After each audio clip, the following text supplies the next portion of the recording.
আল্লাহ আমাকে এই দুনিয়াতে কিসের জন্য পাঠিয়েছেন তুমি বলো। কোরআন বলে দিচ্ছে কুনতুম খায়রা উম্মাতিন উখরিজাত লিন-নাস তা'মুরুনা বিল মা'রুফি ওয়া তানহাউনা 'আনিল মুনকার ওয়া তু'মিনুনা বিল্লাহ। জোরে বলুন আল্লাহু আকবার। তোমরা এই শ্রেষ্ঠ জাতি, মানুষের কল্যাণের জন্য তোমাদেরকে দুনিয়াতে পাঠানো হয়েছে। তোমরা কি করবে? সৎ কাজের আদেশ দেবে, অসৎ কাজের বাধা প্রদান করবে। আমার বন্ধুগণ, যারা অপকর্ম করবে তারা হলো চোর, যারা ভালো কাজের পক্ষে থাকবে তারা হলো সৎ মানুষ, তাদের মধ্যে সৎ সাহস থাকবে, ঠিক কিনা বলেন? যারা অপকর্ম করবে তারা হলো চোর, যারা ভালো কাজ করবে তারা হলো মানুষ। আমার বন্ধুগণ, কোন বাড়িতে 10টা চোর যদি চুরি করতে আসে, চুরি করতেছে লুকায় লুকাইয়া, বাড়িওয়ালা একজন যদি টের পায়, শুধু যদি বাড়িওয়ালা দেখে শুধু বলে যদি ধর, তখন 10 চোরের সাহস বেশি না বাড়িওয়ালার সাহস বেশি? কার সাহস বেশি? বাড়িওয়ালার। এই যে চোররা, এই যে অপকর্ম যারা করে, এই যে সুদখোর, জেনাকার, মদখোরগুলো সমাজে যে সমস্ত অপকর্মগুলো করে বেড়াচ্ছে, আজকে শুধু কিছু মানুষ যদি সামনে যদি একত্রিত হয়ে যদি বলে ধর, সবগুলো বঙ্গোপসাগরে গিয়ে হাবুডুবু খাবে, ঠিক কিনা? কিন্তু কেউ কিছু কয় না, চুপচাপ। আমরা কিছু বলি? যদি বলতাম তাহলে কি এগুলো থাকতো? আসতে বলবেন থাকতো? কিন্তু বলতে গেলেই তো সমস্যা হতে পারে। যেমন সমস্যা হয়েছিল আমার নবীর জীবনে। আপনি হকের দাওয়াত দিতে যাবেন, আপনার দাওয়াতের মধ্যে যদি হক থাকে, সেই সময় বাতিল আপনাকে সহ্য করতে পারবে না। আপনি মদের বিরুদ্ধে কথা বলবেন, মদ বিক্রেতা আপনার বিরুদ্ধে ষড়যন্ত্র শুরু করে দেবে। সুদের বিরুদ্ধে কথা বলবেন, আপনাকে সুদখোর আপনার বিরুদ্ধে ষড়যন্ত্র শুরু করে দেবে। যেমন করে আমার নবীর বিরুদ্ধে শুরু হয়েছিল। নবীজি যখন মক্কার মাটিতে এই সমস্ত অপকর্মের বিরুদ্ধে যখন কথা বলা শুরু করলেন, আবু জেহেলরা বলল, মুহাম্মদ শোনো, মদের কারবার বন্ধ করা যাবে না, জেনার কারবার বন্ধ করা যাবে না, জুয়ামার কারবারটা বন্ধ করা যাবে না।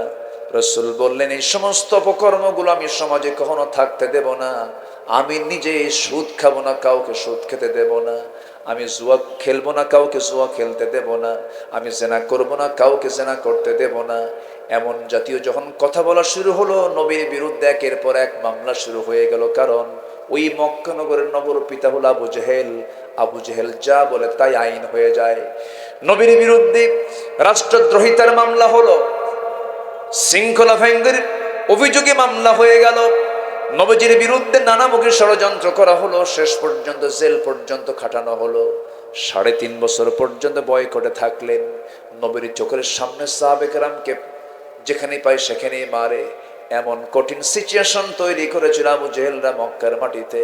নবীজি দাওয়াতি কাজ করতে পারেন না, দাওয়াতি কাজ বন্ধ হয়ে গেল, দলের নিবন্ধন বাতিল হয়ে গেল।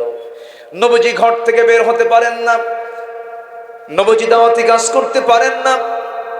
আমার নবীজি পাহাড়িয়া গর্তের মধ্যে সাহাবে কেরামকে নিয়ে লুকোচুরি করে তাদেরকে দোষ দিচ্ছেন। এমন সময় গেফার গোত্রের একজন সাহাবী, আবু যার গেফারি তার নাম, ইসলাম কবুল করেন নাই, নবীর সন্ধান পেয়েছেন। আস্তে আস্তে করে তিনি মক্কার দিকে চলে আসলেন। রাসূলকে খুঁজে খুঁজে বের করার চেষ্টা করছেন, কিন্তু পাচ্ছেন না। কাকে বলবেন, সাহস পান না। আমার নবীজির প্রিয় সাহাবী, গোয়েন্দা সংস্থার সদস্য সাইয়েদনা আলী ওই যুবকের দিকে তাকায়, মনে মনে চিন্তা করেন, এই যুবকের বাড়ি তো মক্কায় নয়, নতুন একটা যুবকের চেহারা দেখছে, কাকে খুঁজে। 3-4 দিন চলে যায়, খাপ করে হাতটা চেপে ধরে বলছে, ও যুবক, তোমাকে নতুন নতুন মনে হচ্ছে, তোমার বাড়ি কোথায়? আমি আবু যর, বাড়ি কোথায়? গেফার গোত্রে আমার বাড়ি।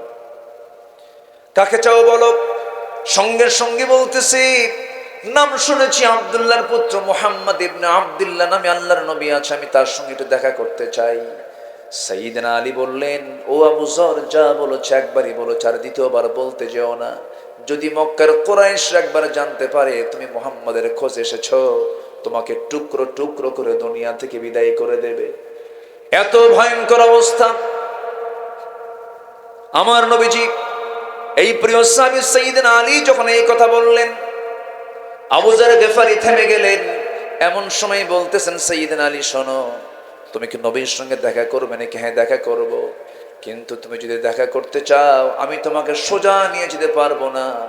মক্কার হাওয়া ভালো না, মক্কার পরিবেশ ভালো না।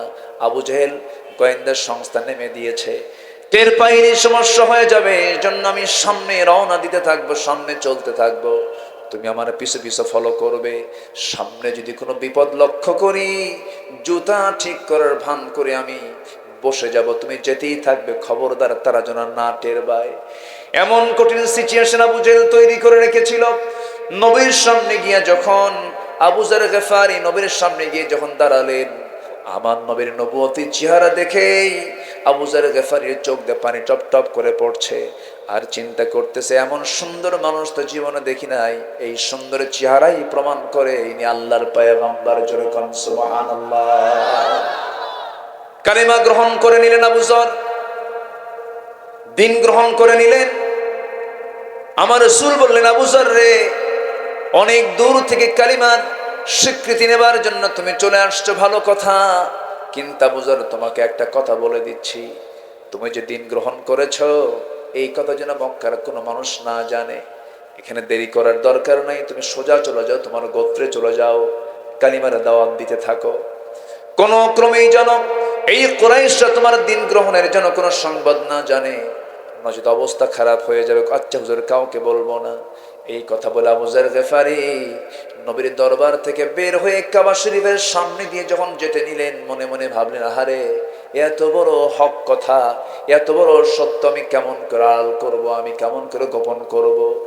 এই চিন্তা মাথায় নিয়ে কাবার চত্বরে দাঁড়ায়া সোজা তিনি সামনে উঁচু গলায় বলে ফেললেন, আশহাদু আল্লা ইলাহা ইল্লাল্লাহু ওয়াহদাহু লা শারীকা লাহু ওয়া আশহাদু আন্না মুহাম্মাদান আবদুহু ওয়া রাসূলুহু।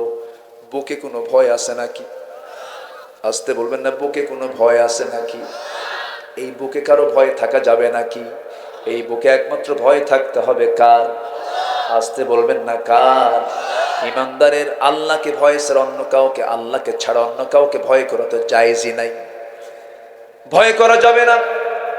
আবু যার গিফারি যখন এইরকম কালিমার স্বীকৃতি যখন দিয়ে দিলেন, সঙ্গে সঙ্গে ভীমরুলের চাকে, মৌচাকে ঢিল মারলে যেমন সঙ্গে সঙ্গে সমস্ত ভীমরুলগুলো, মৌমাছিগুলো একসঙ্গে সে ধরে ফেলে, কট করে ফেলে, ঠিক তেমনি যখন তিনি কালিমার স্বীকৃতি দিয়েছেন, সব এসে মৌচাকে ঢিল মারার মতো হয়ে গেল, তাকে ধরে ফেললো। এমন ভাবে মারা শুরু করেছে, মারতে মারতে মারতে মারতে রক্তাক্ত অবস্থায় জমিনে পড়ে থাকলেন। আবু জেহেল কিছুক্ষণ পরে সে দেখে কাবার চত্বর কে যেন পড়ে আছে, আস্তে করে টান মেরে বলছে, এই যুবক, তোমার বাড়ি কোথায় বলো তো? যুবকটা বলতেছে, আমার নাম আবু যর, আমার বাড়ি হলো গেফার গোত্রের মানুষ, আমি গেফারে আমার বাড়ি, আমি গেফার গোত্রের মানুষ। সঙ্গে সঙ্গে আবু জেহেল বলছে, খবরদার। ও আবু জেহেল বলছে, খবরদার কুরাইশরা, ও কুরাইশরা, এই আবু যরের গায়ে তোরা একটা আঁচড় আর মারতে পারবি না, কারণ আমরা যে ব্যবসাগুলো করি ওর ওর ওই গোত্রের পাশে দিয়ে আমাদের বাণিজ্য কাফেলাগুলো যায়, ও যদি মরে যায় ব্যবসা বন্ধ হয়ে যাবে। কোন ক্রমে আবু যর সেখান থেকে কোনো মতে প্রাণে বেঁচে তার গোত্রের দিকে চলে গেলেন। বহুদিন পর রাসূল বললেন, আবু যর, আমি তোমাকে মানা করলাম, এরপরও তুমি এত জোরে আওয়াজ দিয়ে তুমি কালিমার স্বীকৃতি কেন দিলা? আবু যর বলছেন, ইয়া রাসূলুল্লাহ, এত বড় হক আমি কেমন করে গোপন করব? আমার মন চাচ্ছিল তারা যেন আমাকে মারতে মারতে আমার দেহের সব রক্ত যেন সব ঝরে ফেলে দেয়, আমি যেন শহীদ হয়ে যেন আল্লাহর জান্নাতে যেতে পারি। জোরে কোন সুবহানাল্লাহ, আরো জোরে বলেন সুবহানাল্লাহ। আমার ওই মক্কার আবহাওয়া এমন করেছিল আবু জেহেল, কেন, কি জন্য? একটা মাত্র কারণ, তিনি চেয়েছেন, আমার রাসূল চেয়েছেন সমাজ থেকে সমস্ত অন্যায় দূর করার জন্য। যখন তিনি টকবকে যুবক, যখন তিনি টকবকে তরুণ ভরা যুবক, যখন একদম পুরো যৌবন তার মধ্যে কাজ করছে, তখন তিনি হালফুল ফুজুল গঠন করেছিলেন, পারেন নাই। 40 বছর পর্যন্ত চেষ্টা করেছেন, পারেন নাই, কিন্তু এরপরে যখন কোরআনটা নাজিল হলো, নবুয়ত যখন পেলেন, চেষ্টা করেছেন, আমার নবীজি বিফল হয়েছেন না সফল হয়েছেন? আসতে বলেন, বিফল হয়েছেন না সফল হয়েছেন? কিসের কারণে? আসতে বলবেন না কিসের কারণে? আজকেও যদি মুসলমান সব তন্ত্র মন্ত্রকে ছেড়ে দিয়ে যদি কোরআনটাকে শক্ত করে আঁকড়ে ধরতে পারে, অবশ্যই সমাজে সব পরাজিত হয়ে আল্লাহর দ্বীন বিজয়ী হয়ে যাবে। ঠিক কিনা? সেই চেতনা আমাকে আপনাকে লালন করতে হবে। সম্মানিত ভাইয়েরা, বহু কথা তো আছে, পেয়েছি তো এক রাত। আমি যতক্ষণ আছি, আমাকে সময় দিচ্ছেন তো নাকি? এত রাতে ওয়াজের ট্র্যাডিশন এলাকায় মনে হয় আছে, এই জন্য বসে আছেন সবাই। কারণ 12টা বাজলে কিছু কিছু এলাকায় কোনো ক্রমেই সম্ভব না, মানুষ উঠে দাঁড়ায়। কিন্তু আপনাদের মধ্যে এই ভদ্রচিত আচরণটা আমাকে খুবই মুগ্ধ করেছে। বলি আলহামদুলিল্লাহ, জোরে বলি আলহামদুলিল্লাহ। সম্মানিত ভাইয়েরা, তাহলে আমাকে আল্লাহ তাআলা এই দুনিয়াতে পাঠিয়েছেন সৎ কাজের আদেশ দেওয়ার জন্য, অসৎ কাজের বাধা দেওয়ার জন্য। এই চেতনা যার মধ্যে লালন না করবে, সে কি সত্যিকারের ইমানদার হতে পারে? আসতে বলবেন না, পারে? পারে না। আজকে সমাজ অবাধ, একদম অবলীলায় অপকর্মগুলো চলছে। এই অপকর্ম বন্ধ করার জন্য 1000 বছর এরকম ওয়াজ মাহফিল করে বন্ধ হবে না। এগুলোকে বন্ধ করার জন্য দরকার হলো প্রয়োজনীয় আল্লাহর বিধান সমাজে চালু করে ফেলা। এছাড়া বন্ধ হবে না। বন্ধ হবে? বন্ধ হবে না। আমার নবীজি আবার 13 বছর চেষ্টা করেছেন, মক্কায় পারেন নাই। কারণ রসুল চেষ্টা করেন, আর চেয়ার দখল করে আছে আবু জেহেল। চেয়ার দখল করে আছে কে? আবু জেহেল। আবু জেহেল চেয়ারে বসে থাকলে কি রসুল পারবেন? ওকে তো সরাতে হবে। এমনকি আমার নবীজি 13 বছর, মক্কার 13 বছর তিনি মক্কায় যতদিন ছিলেন, তখন কাবা শরীফের ভিতরে মূর্তি ছিল কি ছিল না? মূর্তি ছিল না? মূর্তি ছিল। মূর্তিকে সামনে রেখে আমার নবীজি নামাজ পড়তে বাধ্য হয়েছে। কেন? তার হাতে সালতানাত ছিল না। ওয়াজআলনি মিন লাদুনকা সুলতানান নাসিরা। এই সুলতানে নাসির আল্লাহ তাআলা তখন তাকে দেননি, এজন্য তাকে বাধ্য হয়ে সেই দিকে, ওই মূর্তি, কাবার ভিতরে মূর্তি থাকার পরেও রাসূল ওই দিক করে তিনি সেজদা দিতে বাধ্য হয়েছেন। কিন্তু তিনি যখন টিকতে পারলেন না, নবীজির জীবন যখন, জীবনকে নিয়ে পর্যন্ত যখন ষড়যন্ত্র করা হলো, এমনকি আবু জেহেলের নেতৃত্বে প্ল্যান হলো, হত্যার হুলিয়া জারি হলো, রসুলকে দুনিয়া থেকে তারা বিদায় করেই দেবে, বিদায় করেই ছাড়বে। সার্বিকভাবে মক্কার আবহাওয়া যখন সম্পূর্ণ প্রতিকূল, তখন আমার নবী হিজরত করে মক্কা থেকে কোথায় চলে গেলেন? আসতে বলবেন না, কোথায় চলে গেলেন? এই যে 2-1 করে যে ওঠে, কি সমস্যা? কোনো প্রবলেম? আবার আসবে তারা? মনে তো হয় না, মনে হয় চূড়ান্ত সময় তো হয়ে গেছে, আসবে কেন? আর আসবে? থাকবে? থাকে এখানে? খাবার টাবার আছে আপনাদের? খাবারও আছে? ও আচ্ছা, তাহলে তো ভালো। এই যে ওঠে কেন? এই যে মুরব্বী, বলেন কি? এদিকে তাকাই না তো, দেখেন উনি যাচ্ছেনই, শুধু একটু বসেন। এই এখানে কি সমস্যা? এই যে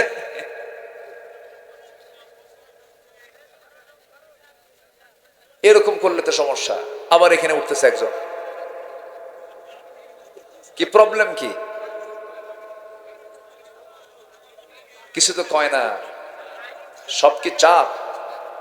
1 নাম্বার। ও, চাপে যাচ্ছেন? ও আচ্ছা, নিম্নচাপ। নিম্নচাপ যদি খুব বেশি হয়, একটু ইঙ্গিত দিবেন, নখটা উঁচু করবেন। এটা একটা ক্লাস তো।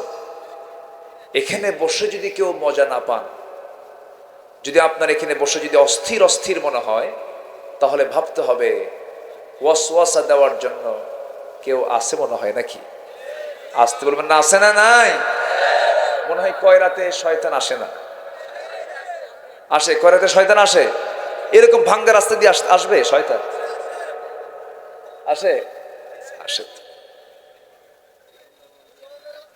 একদিন মুসা আলাইহিস সালামের সামনে জিবরিল আমিন দাঁড়ায় আছে। কোন ফেরেশতা? জিবরাইল। তো শয়তান সামনে দাঁড়ানো, নবীর সামনে যখন শয়তান দাঁড়ানো, জিবরাইল বলে, এই শয়তান, তোর কাম নাই, এই নবীর কাছেও আসা লাগে? শয়তান কয়, আদম হাওয়া ছিল জান্নাতে, সেই জান্নাতের মধ্যে ঢুকে দুজনকে আমি ওয়াসওয়াসা দিলাম, তা আমি যদি জান্নাতে ঢুকে আদম হাওয়াকে যদি ওয়াসওয়াসা দিতে পারি, মুসা তো দুনিয়ায়, এতে কোনো বিষয় না। তাহলে ওয়াসওয়াসা দেওয়ার জন্য যদি আমার বাপ আদমকে জান্নাতে গিয়ে ওয়াসওয়াসা দিতে পারে, শয়তান তো কয়রা উপজেলা চেনে না? চেনে কি চেনে না? একটা লোক উঠবেন না, বসেন। আমি তো আসছি অনেক আগে, কিন্তু উঠতে আমার দেরি হয়ে গেছে, বসেছিলাম, আলোচনা চলছিল, একটু বসেন। সবকিছুই ধৈর্যের উপরে সবকিছু। আল্লাহ তাআলা নামাজের আগে বলেছেন, ইস্তাঈনু বিস-সাবরি ওয়াস-সালাহ, সবর, একটু ধৈর্য ধরে বসে। কতই সময় লাগবে? আমি এই আয়াতগুলো ধরেছি, 4টা কাজ আমরা শিখে যাব আজকে, জোরে বলি ইনশাআল্লাহ। এরপরে আমি শেষের দিকে আস্তে আস্তে চলে যাব। হ্যাঁ, এটা সত্য যে 12টার পরে ওয়াজ মাহফিলে বসা মানে হলো পাগলির সাথে ঘর সংসার শুরু করা। কেমনে? বিয়ে করতে গেছে, বউ পাগল, আর ইজাব কবুল হয়ে গেছে, এখন তার উপায় নেই, সংসার তো করাই লাগবে। তো 12টার পরে একটু প্রবলেম হয়, আমিও বুঝতেছি। একটু বসেন, একটু ধৈর্য ধরে। সম্মানিত ভাইয়েরা, আমরা কি আল্লাহর কাছ থেকে পুরস্কার পেতে চাই? সবাইকে আল্লাহর কাছ থেকে পুরস্কার পেতে চাই, এবং আল্লাহর কাছ থেকে কোনো সার্টিফিকেট নিতে চাই। আল্লাহ বলছেন, তুমি 4টা কাজ করো, আমি তোমাকে ইমানদারের সার্টিফিকেট দেব। 2 নম্বর হলো 2টা পুরস্কার আমি তোমাকে দিব, তুমি 4টা কাজ করে আসো। যেরকম সুবহানাল্লাহ। কার কথা? সূরাটার নাম হলো সূরাতুল আনফাল। সূরাতুল আনফাল এর শেষ 2টি আয়াত আমি তেলাওয়াত করেছি। আমার বন্ধুগণ, আল্লাহ রাব্বুল আলামিন এই 2টা আয়াতে বলছেন, কি বলছেন? والذين آمنوا وهاجروا وجاهدوا في سبيل الله والذين آووا ونصروا أولئك هم المؤمنون حقا لهم مغفرة ورزق كريم। জোরে বলুন আল্লাহু আকবার। আল্লাহ বলছেন, যে সমস্ত বান্দারা 1 নম্বর ঈমান আনবে, 1 নম্বর কি আনবে? ঈমান আনবে। সব আছে কিন্তু ঈমান নাই, তাহলে তার কিছুই নাই। দান করলো, ত্যাগ স্বীকার করলো, মানবতার জন্য সেবা করলো, অনেক কিছুই করলো, কিন্তু ঈমান নাই, সেই কাজের কোনো মূল্য আল্লাহর দরবারে নাই। ঈমান হলো মূল জিনিস, ঈমান হলো সবচেয়ে ফান্ডামেন্টাল বিষয়। ঈমানটা আছে, সবকিছু যোগ হয়ে যাবে। আমার বন্ধুগণ, আল্লাহ তাআলা প্রথম শর্ত জুড়িয়ে দিলেন, যারা ঈমান আনবে। হয়তো মনে মনে চিন্তা করতেছেন, হুজুর ঈমান আনার কথা আমাদেরকে বলছেন, আমরা তো ঈমান অনেক আগে আনছি, মার পেট থেকে তো আমরা ঈমান নিয়ে আসছি, ভালো কথা। আপনার মা মুসলমান, আপনার বাবা মুসলমান, আপনিও মুসলমান হয়েছেন, ভালো কথা। কিন্তু জন্মসূত্রে মুসলমান, এই সার্টিফিকেট দিয়ে কি বান্দা জান্নাত পাবে? আসতে বলবেন না, জান্নাত পাবে নাকি? ব্রাহ্মণের ছেলে ব্রাহ্মণ হতে পারে, খ্রিস্টানের ছেলে খ্রিস্টান হতে পারে, বৌদ্ধর ছেলে বৌদ্ধ হতে পারে, কিন্তু মুসলমানের সন্তান মুসলমান হতে পারে না যদি ইসলাম না থাকে। ইসলাম থাকতে হবে, শর্ত ইসলাম থাকতে হবে। ইসলাম আছে, মুসলিমের দাম আছে, ইসলাম নাই, ওই মুসলমানের কোনো দাম আল্লাহর আদালতে নাই, আল্লাহর দফতরে নাই। আমার বন্ধুগণ, আমার দেশে বহু মুসলমান আছে, মুসলিম পরিবারের জন্ম নেওয়ার পরও তারা আল্লাহর দিন কায়েম হোক এটা চায় না। সমাজের মধ্যে সুদ বন্ধ হয়ে যাক চায় না, মদ বন্ধ হয়ে যাক চায় না, জেনা বন্ধ হয়ে যাক চায় না, তারা এই সমস্ত বিষয়ের বিরোধিতা করে। আমার বন্ধুগণ, আল্লাহ বলছেন, ঈমানটা তোমার ভালো করে আনতে হবে। আংশিক মানবে, আংশিক মানবে না তা হবে না। দেখবেন এই যে সামনে রমজান চলে আসতেছে, রমজান আসলে পরে কিছু সিজনাল মুসল্লি বের হয়ে আসবে। কি মুসল্লি বলেন? সিজনাল মুসল্লি। মসজিদ ভরে যাবে, প্রথম কাতারে আসল মুসল্লির জায়গা নাই। সিজনাল মুসল্লির ঠেলায় মুসল্লি প্রথম জায়গা পায় না। এই সিজনাল মুসল্লিগুলো রমজান মাস যখন চলে আসে, ওই যে এক রমজান থেকে শুরু হয়ে যায় তার নামাজ পড়া। এত গভীর মনোযোগ দিয়ে নামাজগুলো পড়ে, মাঝে মাঝে হুজুর কিছু ভাড়া করে নিয়ে চলে মদিনার দিকে, মক্কার দিকে চলে যায়, টাকা পয়সা আছে তো। চলে গেল মক্কায়, হুজুরকে নিয়ে গিয়ে বলতেছে, হুজুর আপনার আপ ডাউন সমস্ত টিকিট ফ্রি, আপনি আমার জন্য একটু দোয়া করে দিবেন। আপনি আমাকে নিয়ে আসছেন মদিনায়, মক্কায় নিয়ে আসছেন, শুনেছি প্রত্যেক রাকাতে আল্লাহ তাআলা 1,00,000 গুণ সওয়াব বেশি দেন। সারা বছর নামাজ পড়েন, অন্তত একটা মাস আদায় করে সারা বছরের হকটা আদায় করি। কথা বোঝেন নাই? এরকম কিছু সুবিধাবাদী আছে না নাই? আচ্ছা, রমজান মাস চলে গেল, উমরা করে ফিরে আসলো। আমার এমন উমরাকারী আমার দেশে আছে, দেশে সিনেমা করে, নাটক করে, উমরা করতে যাইয়া দোয়া চাই সবার কাছে, প্রিয় দেশবাসী আমি তো উমরা করতে আসছি, সময় আমার জন্য দোয়া করবেন, আমি যেন উমরা করে যেন দেশে ফিরে সিনেমার বাকি কাজ সম্পূর্ণ করতে পারি। দেখছেন আছে না? এরকম আছে না? এরকম বুজুর্গ আছে না? আছে। সারা জীবন পরনারীকে নিয়ে নাচানাচি করলো, সিনেমা করলো, নির্বাচন চলে আসলো, মসজিদের মেম্বারে বসে টুপি মাথায় দিয়ে ভোট চায়। এরাই হচ্ছে ভণ্ড প্রতারকেরা।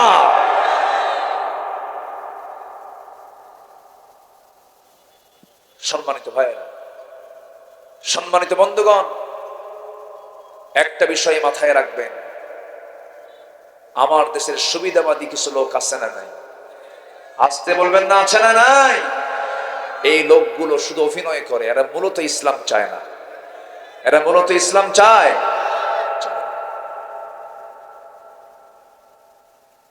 আমার বন্ধুগণ, ইসলাম কেমন করে যাবে? নিজে তো ইসলাম বোঝে না, নিজে তো কোরআনটা পর্যন্ত পড়তে পারে না। পার্লামেন্টে তেলাওয়াতের জন্য কারি সাহেব নির্ধারণ করা আছে, কারি সাহেব সেই দিন যান নাই, তেলাওয়াত করবে, অধিবেশন তো শুরু করা যাচ্ছে না। স্পিকার মহোদয় একজন এমপি মহোদয়কে বললেন, এমপি মহোদয় আপনি তেলাওয়াত দিয়ে শুরু করুন, অধিবেশন তো শুরু করতে হবে। এমন এমপিকে তেলাওয়াত করতে দিয়েছে, এমপি তেলাওয়াত করতেছে কেল হে আল্লাহ হে হ্যাঁ। শয়তান কয় তোর চাইতে তেলাওয়াত আমার ভালো আছে। আছে না? এরকম আছে না? আসসালামু আলাইকুম, বিসমিল্লাহির রহিম, আছে না নাই? কি যোগ্যতা? বিসমিল্লাহ বলতে পারে না, সালামটা দিতে পারে না, সূরা ইখলাস পড়তে পারে না। জাতির নেতৃত্ব দেবা কেমনে? তোমাদের মধ্যে ন্যূনতম কোনো যোগ্যতা নাই, নাই, নাই। কষ্ট পাচ্ছেন? আবার বলে হুজুররা জানে কি? হুজুররা কি জানে? আর ওরা আবার খুব ইসলাম জানে। একজন আবার মুহাদ্দিসা একজন পার্লামেন্টে দাঁড়ায় বলে, মাননীয় স্পিকার আমরা কি হাদিস শরীফ পড়ি নাই? আমরা সিয়াসিত্তা, এখন নাম বলতে না, সিয়াসিত্তা তো 6টা হাদিস গ্রন্থ, বুখারী, মুসলিম, তিরমিজি, নাসাই, আবু দাউদ, ইবনে মাজাহ, এর সঙ্গে মিশকাত শরীফও ঢুকায় দিয়েছে। মুহাদ্দিসা 15টা বছর ধরে জন্মের গান গাইছে পার্লামেন্টে। এবার চান্স নাই, এবার আর ফাটাতে পারবে না, তুই বাইরে ফাটা, ঠিক কিনা?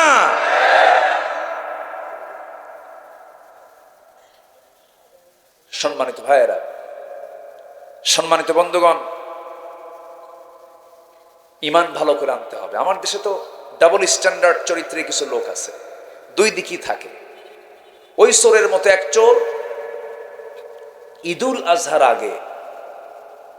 আজহার আগের জুম্মায় সে জুমার নামাজ পড়তে গেছে। ঈদুল আজহার আগের জুম্মায় খতিবের ওয়াজের খুতবার আলোচ্য বিষয় কি থাকে? বলেন কি? কোরবানি। তো কোরবানির এই ফজিলত নিয়ে ওয়াজ করতে নিয়ে এমন সুন্দর ওয়াজ করছে, চোরেরও দিলে লেগে গেছে। চোর মনে করলো যে এত বড় সওয়াবের কাজ, এটিকে বাদ দেওয়া যায়? অসম্ভব, আমাকে কুরবানি দিতেই হবে, প্রয়োজনে চুরি করে হলো। মানে ওয়াজের ফলাফলটা এত তীব্র আকার ধারণ করেছে যে সে ভাবতেছেন চুরি করে হলো আমি কুরবানি দেব। তো তো গরু একখান চুরি করে আনতেছে, মসজিদের সামনে দিয়ে সে গরু নিয়ে যাচ্ছে ফজরের সময়। তো উজু করার জন্য ইমাম বাইরে বের হওয়া মাত্রই দেখে এক সলিমদ্দের হাতে গরু। কে এত রাতে গরু তোমার হাতে, ব্যাপারটা কি? এই গরু কোথা থেকে নিয়ে আসো? হুজুর আপনার জন্যই তো। আমার জন্য মানে? আপনার খুদ্া শুনেই তো আমি অস্থির হয়ে গেছি, আমার কোরবানি দিতে হবে। তো কোরবানি দিবা তো এত রাতে গরু আনলা কোন জায়গা থেকে? হুজুর চুরি করে আনছে। ইমাম বলে, আমি তোমাকে কি চুরি করে কোরবানি পশু দিতে, মানে পশু চুরি করে কোরবানি দিতে বলেছি তোমাকে? না, তা বলেননি আপনি, কিন্তু আমার তো সমর্থ নাই, চুরি করা ছাড়া তো উপায়ও নাই, চুরি করে আনছি। আপনার যে বক্তব্য, সেই বক্তব্য এবং আমার চুরি করার যে অপরাধ, আপনার বক্তব্য অনুযায়ী প্রত্যেকটা পশমে পশমে একটা করে নেকি পাওয়া যাবে কোরবানি দিলে পরে। তাহলে এতগুলো সোয়াব আর আমার চুরি করার মাত্র একটা গুনাহ। কি চিন্তা করতেছেন কি আপনারা? আচ্ছা, চুরি করার একটা গুনাহ আর কোরবানির এতগুলো সোয়াব। নয় সোয়াবও বাদ দেন, গুনাহও বাদ দেন, প্লাস মাইনাস মাইনাস, মাঝখান থেকে আমার কোনো সোয়াব গুনাহ যদি কিছু নাও হয়, অন্তত আমার গোশত খাওয়া তো বোনাস। এরকম টাইপের কিছু লোক আমার মনে হয় সমাজে আছে না নাই? আসতে বলবেন না, আছে না নাই?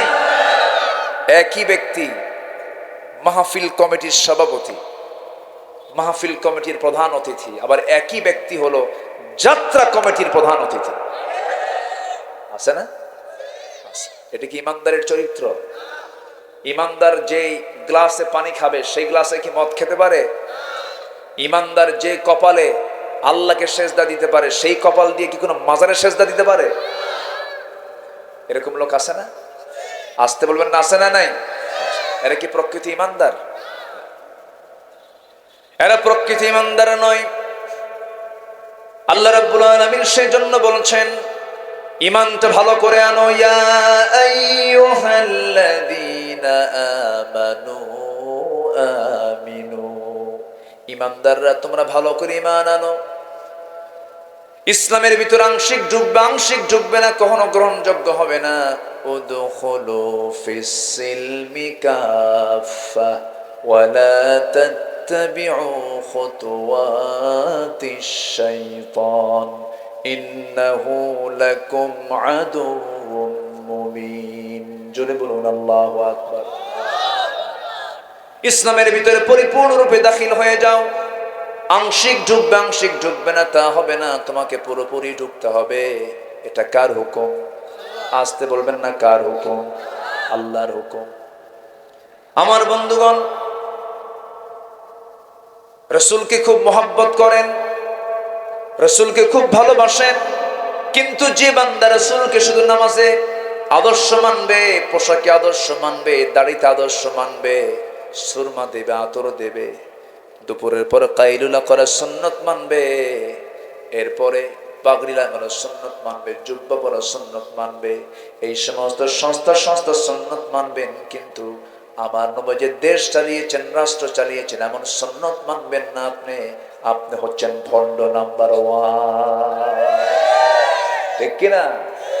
রাসূলকে সব জায়গায় মানতে হবে, রাসূলকে সব জায়গায় মানতে হবে। আমার বন্ধুগণ, আল্লাহ রাব্বুল আলামিন রাসূল সম্পর্কে বলছেন, লাকাদ কানা লাকুম ফি রাসূলিল্লাহি উসওয়াতুন হাসানাহ লিমান কানা ইয়ারজুল্লাহা ওয়াল ইয়াওমাল আখির ওয়া যাকারাল্লাহা কাসীরা। জোরে বলুন আল্লাহু আকবার। তোমাদের জন্য আদর্শের উত্তম আদর্শের বাস্তব নমুনা কেউ নন, তিনি হচ্ছেন জনাবে মুহাম্মদুর রাসূলুল্লাহ সাল্লাল্লাহু আলাইহি সাল্লাম। রাসূলকে সব জায়গায় তোমার মানতে হবে। আল্লাহ তাআলা বলছেন, ঈমান যদি আনতে চাও ভালো করে ঈমান আনো। আংশিক মানবে, আংশিক মানবে না, এটাকে আল্লাহ তাআলা কখনো গ্রহণ করবেন না। আমি আল্লাহকে মানলাম, রাসূলকে মানবো না, তা হবে না। রাসূলকে মানবো, আল্লাহকে মানবো না, তা হবে না। আমানার রাসূলু বিমা أنزل إليه من ربه والمؤمنون كل آمن بالله وملائكته وكتبه ورسله لا نفرق بين أحد من رسله وقالوا سمعنا وأطعنا غفرانك ربنا وإليك المصير জোরে বলুন আল্লাহু আকবার। সব কিছুর প্রতি ঈমান আনতে হবে। কিতাবকে মানলাম না হবে না, আখিরাতকে বিশ্বাস করলাম না হবে না, ফেরেশতাকে মানলাম না হবে না, সবার প্রতি বিশ্বাস থাকতে হবে। 16 আনা ঈমানের মধ্যে একটাকে যদি আপনি অমান্য করেন, ধরুন কোরআন শুরু হয়েছে বা দিয়া, শেষ হয়েছে সি দিয়া, সিন দিয়া। সূরা ফাতিহার বিসমিল্লাহ বাব, সূরা নাসের শেষ মিনাল জিন্নাতি ওয়ান নাস, ওই বা থেকে শেষ সিন পর্যন্ত এর মধ্যে আপনি যদি একটা হরফও যদি আপনি অমান্য করেন, ঈমান আছে না গেছে? ঈমান আছে না গেছে? ঈমান চলে যাবে, ঈমান নষ্ট হয়ে যাবে। এই জন্য ঈমানটা এমন একটা গুরুত্বপূর্ণ বিষয়। আল্লাহ তাআলা বলছেন যারা ঈমান আনবে, ওয়াল্লাযীনা আমানু, ঈমান যারা আনবে এবং ঈমান এনে যারা টিকে থাকবে। ঈমান আনা সহজ, টিকে থাকাটা সহজ নয়।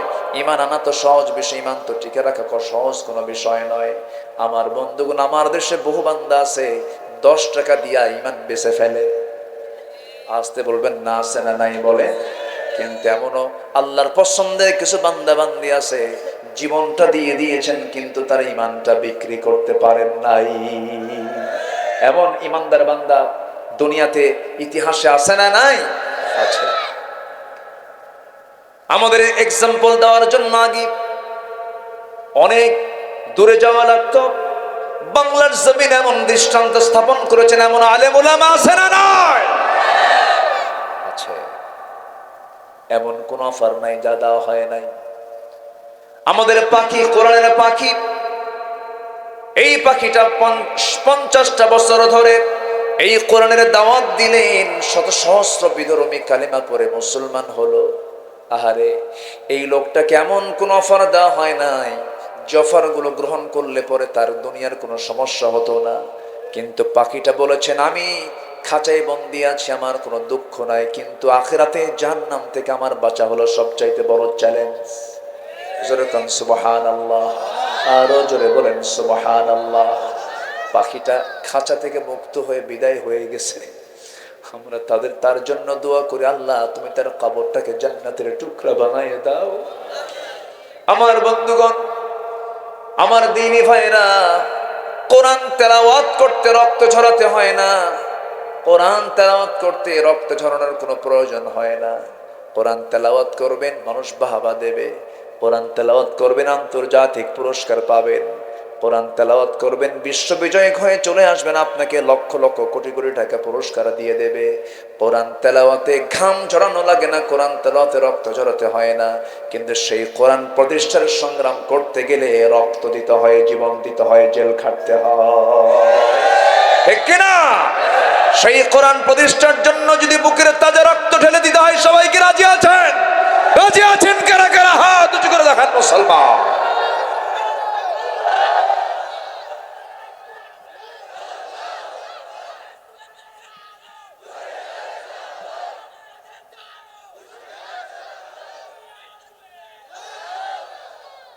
আল্লাহ তুমি সবার হাতকে কবুল করে নাও। জোরে বলি আমিন, আরো জোরে আমিন।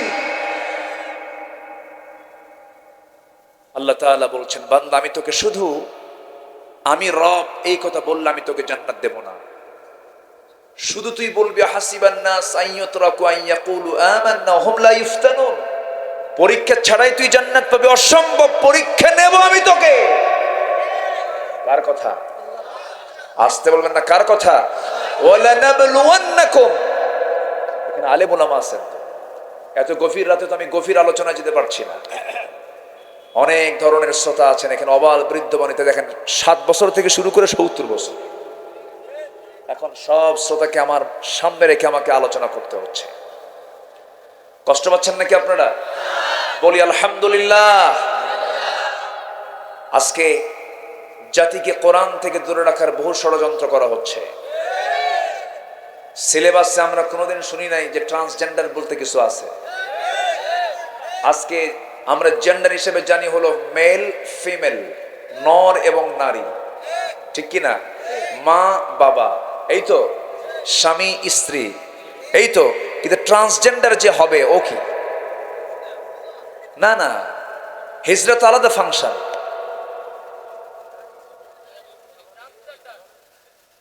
ট্রান্স মানে কি?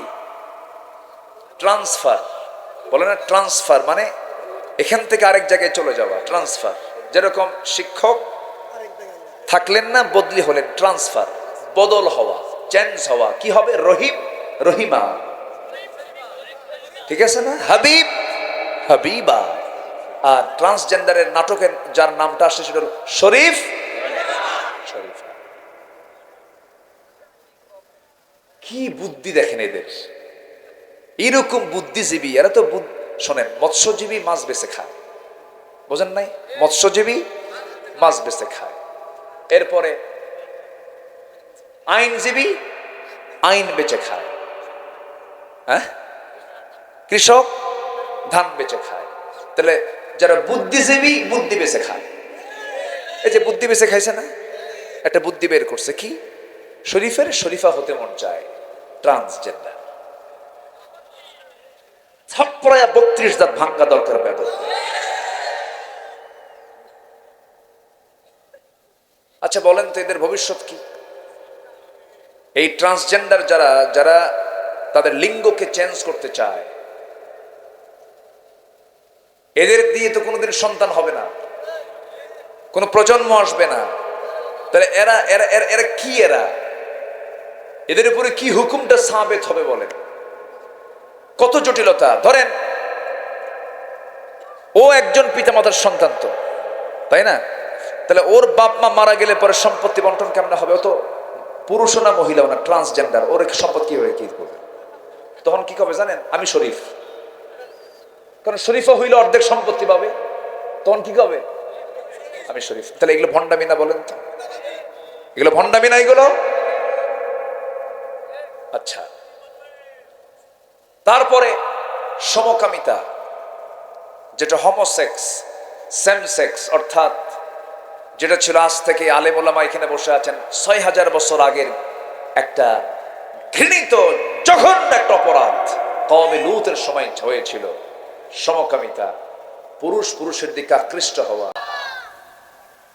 সম্মানিত ভাইয়েরা, সম্মানিত বন্ধুগণ, 4টা কাজ। 1 নম্বর হলো ঈমান আমরা এনেছি, ঈমানের উপরে টিকে থাকবো। জোরে বলি ইনশাআল্লাহ। আল্লাহ রাব্বুল আলামিন আরেক জায়গায় বলছেন আয়াতের অনুকূলে, ইন্নাল্লাযীনা ক্বালু রাব্বুনাল্লাহু সুম্মা ইসতাকামু তাতানাজ্জালু আলাইহিমুল মালায়েকা আল্লা তাখাফু ولا تحزنوا وأبشروا بالجنة التي كنتم توعدون জোরে বলুন আল্লাহু আকবার। নিঃসন্দেহে যারা বলবে আমার রব আল্লাহ, এবং এই কথার উপরে যারা টিকে থাকবে তাদেরকে আল্লাহ তাআলা বলছেন ভয় পেও না, তোমরা হতাশ হয়েও না। আল্লাহ তাখাফু ওয়ালা তাহজানু, আমি তোমাদের জন্য সংবাদ দিচ্ছি জান্নাতের। জোরে কোন সুবহানাল্লাহ। ঈমানটার উপরে টিকে থাকতে গিয়ে জীবনটাকে উৎসর্গ করেছেন ইয়াহইয়া আলাইহিস সালাতু ওয়াস সালাম, জীবনটাকে উৎসর্গ করে দিয়েছেন জাকারিয়া আলাইহিস সালাতু ওয়াস সালাম, জীবনটাকে উৎসর্গ করে দিয়েছেন জাকারিয়া, যার লালন পালনের দায়িত্ব গ্রহণ করেছিলেন। আমার বন্ধুগণ, মারিয়াম আলাইহিস সালাতু ওয়াস সালামের যদিও জীবনটা উৎসর্গ করে দিতে হয় নাই, কিন্তু বিশাল বড় তিনি পরীক্ষা দিয়েছেন। সেই পরীক্ষায় তিনি ফেল করেছেন না পাশ করেছেন? পাশ করেছেন। জীবন উৎসর্গ করে দিয়েছেন ফেরাউনের বউ, ফেরাউনের পত্নী। ওই মহিলার নাম কি সবাই বলেন? আসিয়া আলাইহিস সালাতু ওয়াস সালাম। জীবনটা হাসতে হাসতে তিনি করাতের তলে মাথা রেখে দুনিয়া থেকে বিদায় নিলেন। সংসার ছাড়লেন, সব কিছু ছাড়লেন, কিন্তু ঈমানটা তার থেকে ছাড়াতে পারে নাই। জোরে কোন সুবহানাল্লাহ। মাহফিলে মা বোন কেমন আসছেন জানি না,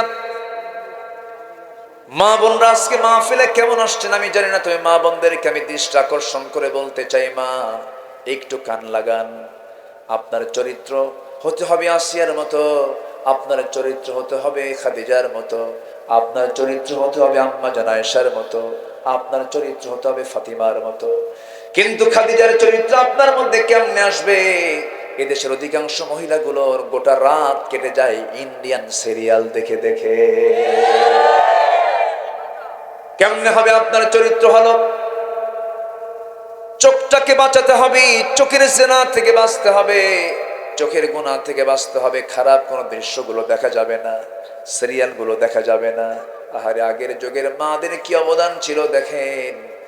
আমি আসিয়ার কথা যখন বলি ফেললাম, একটু বলেই ফেলি, সবাই ইতিহাসগুলো জানেন, এরপরে বললে একটু ভালো লাগে, জজবা সৃষ্টি হয়ে যায়। আসিয়া কার বউ? বলেন কার বউ? ফেরাউনকে সাধারণ একজন প্রজা না রাজা? একটা দেশের তো রাজা, সে জালিম হোক কিন্তু সে তো রাষ্ট্রনায়ক। রাষ্ট্রনায়কের বউয়ের দাম আছে না নাই বলেন? আচ্ছা আপনি বলেন তো, চেয়ারম্যান বড় না চেয়ারম্যানের বউ বড়?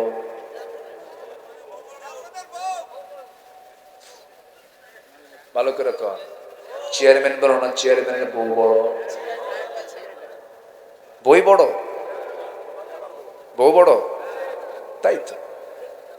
উপায় তো নাই। কোন লোকটা তার বইয়ের কথা শোনে না বলেন? শোনেন না? শোনেন, আপনি শোনেন না? দেখ, সবাই শোনে, শোনে না কে বলেন? আমিও শুনি। আপনি কত বড় চেয়ারম্যান, বইয়ের কাছে তো কোনো দাম নাই। আপনি কত বড় নেতা, বইয়ের কাছে ওগুলো কোনো কাহিনী চলবে না। আপনি কত বড় হুজুর, তুমি কত বড় হুজুর আমার জানা আছে, বসো,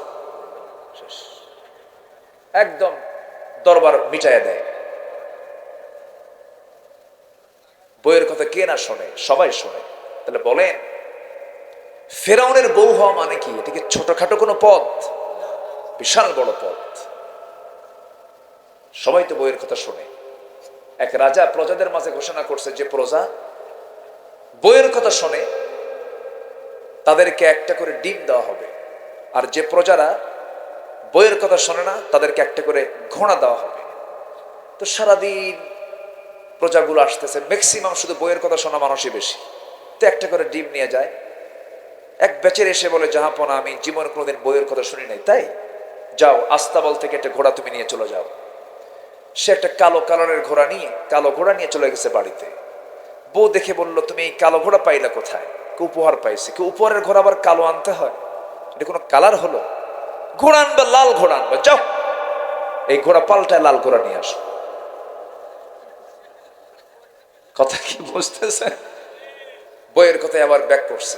রাজার দরবারে এসে বলে, রাজা মশাই ঘোড়া তো হয় নাই, ঘোড়া পাল্টা দিতে হবে। কেন? কালো কালার লাল হতে হবে। কে তোর এই পরামর্শ দিল? কে? বউ আমার শিখাই দিল। রাজা কয়, ঘোড়া থুইয়া ডিম নিয়ে যা। সন্ধ্যার পর রাজা নিজেই রানীর সামনে, রানী মুসকে মুসকে হাসে আর বলে, রাজা মশাই পাইছেন কি এরকম কোন স্বামী যে বইয়ের কথা শোনে না? পাইছিলাম একটা, তাও দেখি বইয়ের কথাই শোনে। রানী বলছে, অতএব যারা বইয়ের কথা শোনে তাদেরকে ঠকানোর দরকার কি এত? একজনকে দিবেন ঘোড়া, আরেকজনকে দিবেন একটা করে ডিম, এটা হলো না? অন্তত আপনারই তো প্রজা, তাদেরকে ডিম না দিয়া 5 কেজি করে চাল দেন। আচ্ছা ঠিক আছে, তোমার পরামর্শ আমি মাথায় রাখলাম। পরের দিন দরবারে মন্ত্রী পরিষদ বৈঠকে উজিররা বলতেছে, রাজামশাই কি সিদ্ধান্ত আপনি নিলেন? কে দেখো, আজকের থেকে যারা বইয়ের কথা শোনে তাদেরকে ডিম না দিয়ে 5 কেজি করে চাল দেওয়া হোক। খাদ্যমন্ত্রী বলে, জাহাপনা রাজামশাই আপনি পরামর্শ পাইলেন কোথায়? কে? বউ আমার শিখাই দিল। তাহলে এখন বলেন, প্রজাও শোনে, রাজাও শোনে। স্ত্রী এটা গুরুত্বপূর্ণ একটা পদ। তাও কোন লোকের? ফেরাউনের মতো একজন রাষ্ট্রনায়কের বউ হচ্ছে আসিয়া আলাইহিস সালাতু ওয়াস সালাম। সংসার, স্বামী, মর্যাদা, সম্মান, পদ সব তিনি মাইনাস করে গ্রহণ করলেন লা ইলাহা ইল্লাল্লাহ। কম কষ্ট না? ইসলাম যখন কবুল করলেন, নোটিশ চলে গেল ফেরাউনের কানে। গোয়েন্দা সংস্থা রিপোর্ট দিয়ে দিল, ফেরাউন তোমার ঘরে শত্রু ঢুকে গেছে। কে? তোমার খোদ স্ত্রী কালিমা পড়ে মুসলমান হয়ে গেছে। ভিতরে ঢুকিয়ে বলছে, স্ত্রী আসিয়া, আমি তোমাকে কম সম্মান দেই না, আমি তোমাকে কি দেই নাই, সব কিছু দিয়েছি, কিন্তু তুমি আমার সঙ্গে এমনটা আচরণ করবে আমি এটা কখনো কল্পনাও করি নাই। তুমি নাকি কালেমা পড়েছ। আসিয়া বলছেন, স্বামী আমার, আপনি আমাকে নিয়ে সন্দেহ করছেন কেন? আপনি নিঃসংকোচে বলতে পারেন আমি একজন মুসলমান। যেরকম সুবহানাল্লাহ। ফেরাউন বলছে, আসিয়া তুমি কি জানো এটার ফলাফল কি হতে পারে? আসিয়া বলছেন, স্বামী আমার, আমি জানি এটার ফলাফল কি হতে পারে। হয়তো আপনি আমাকে শেষ পর্যন্ত দুনিয়া থেকে বিদায় করে দিবেন, কিন্তু একটা কথা জেনে রাখবেন, আমার জন্য বিদায় হওয়াটাই আমার জন্য সুসংবাদ, কারণ না মরা পর্যন্ত আমি আল্লাহকে দেখার কোনো সুযোগ পাবো না। কি পরিমাণ তার ঈমান এনেছিলেন! ফেরাউন শেষ পর্যন্ত আসিয়াকে বারবার বোঝায়, কিন্তু কোনো কাম হয় না। কারণ আসিয়া বলছেন, স্বামী আমার, আপনি যত চেষ্টা করবেন আমার ঈমান তত পাকা হয়ে যাবে।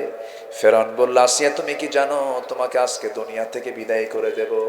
আসিয়া বলছেন, আপনি আমাকে মৃত্যুর হুমকি দেখান, আর আমার আল্লাহ আমাকে জান্নাতের দরজাগুলো একটা একটা করে দেখাইয়া দেয়। আমি জান্নাতগুলো দেখতেছি, আল্লাহ আমাকে জান্নাত দেওয়ার জন্য প্রস্তুতি নিয়ে রেখেছেন। ফেরাউন বলল, আসিয়া তোকে আজকে করাত দিয়ে চিরে দুই টুকরা করে বিদায় করে দেব। শেষ পর্যন্ত জল্লাদ প্রস্তুত করা হলো। জল্লাদ তার সামনে দাঁড়ায় গেল। করাত নিয়ে জল্লাদ যখন তার কপালের দিকে নিয়ে চলে গেছে, আসিয়া সালাতু ওয়াসসালাম সেই সময় ধীর স্থির ভাবে, স্থির চিত্ততা নিয়ে আল্লাহর সামনে দাঁড়ায়া তিনি আল্লাহকে লক্ষ্য করে একটা দোয়া করেছেন। এই দোয়াটা হলো 4000 বছর আগের দোয়া, যে সময় কোরআন নাজিল হয় নাই। কিন্তু আল্লাহ তাআলা আসিয়ার দোয়াকে এত সুন্দর করে কবুল করে নিয়েছেন, হুবহু দোয়াটা আল্লাহ রাব্বুল আলামিন সূরা তাহরিমের মধ্যে ঢুকায়া দিয়েছেন। সেই দোয়াটা হলো, রব্বি বিনিলি ইনদাকা বাইতান ফিল জান্নাহ ওয়া নাজ্জিনি মিন ফিরআউনা ওয়া আমালিহি। আল্লাহ তুমি আমার জন্য বানায় দিবা একটা ঘর। কয়টা ঘর বলেন? উনি কিন্তু বেশি ঘর চান নাই। বুয়ুতুন বহুবচন, বাইতান একটা ঘর দিও। রব্বি বিনিলি ইনদাকা বাইতান ফিল জান্নাহ, আল্লাহ তুমি আমাকে জান্নাতের মধ্যে একটা মাত্র ঘর দিবা, কিন্তু সেই ঘরটা যেন ইনদাকা তোমার কাছে যেন হয়, তোমার আরশ আজিমের দেওয়ালের সাথে যেন আমার ছোট্ট একটা ঘর হয়। আমি তোমাকে পেতে চাই আল্লাহ। অনেক যিনি মিন ফিরাউন, ফেরাউন থেকে তুমি আল্লাহ আমাকে বাঁচায়া দাও। ওয়া আমালিহি, তার দুষ্কর্ম থেকে তুমি আল্লাহ আমাকে বাঁচায়া দাও। আসিয়া আলাইহিস সালাতু ওয়াস সালাম রক্তাক্ত দেহ নিয়া শাহাদাতের নজরানা পেশ করে দুনিয়া থেকে বিদায় নিলেন। ঘর ছাড়লেন, সংসার ছাড়লেন, স্বামী ছাড়লেন, মান মর্যাদা পদবী সবকিছু দুনিয়ার ছেড়ে সোজা চলে গেলেন কার বন্ধু হয়ে? আসতে বলবেন না, কার বন্ধু হয়ে? আল্লাহর বন্ধু হয়ে তিনি বিদায় নিলেন। এই জন্য ঈমানকে বিক্রি করা যাবে না, বরং ঈমানকে টিকে রাখার জন্য দুনিয়ার সব শেষ করে দিতে হবে। ঠিক কিনা বলেন? আমার বন্ধুগণ, একজন সাহাবী ইসলাম কবুল করেছেন। আপন চাচা ভাতিজাকে ছোট থেকে বড় করেছে, এতিম ভাতিজা। এতিমের দিকে তাকায় তাকায় তার সম্পদ পর্যন্ত তার নামে দলিল করে দিয়েছে। কিন্তু সেই সন্তান, সেই ভাতিজা যখন কালিমা পড়ে মুসলমান হয়ে গেছে, চাচার কানে সংবাদ চলে গেল। চাচা জানতে পেরে বলতেছে, শুনলাম রে তুই নাকি কালেমা পড়েছিস।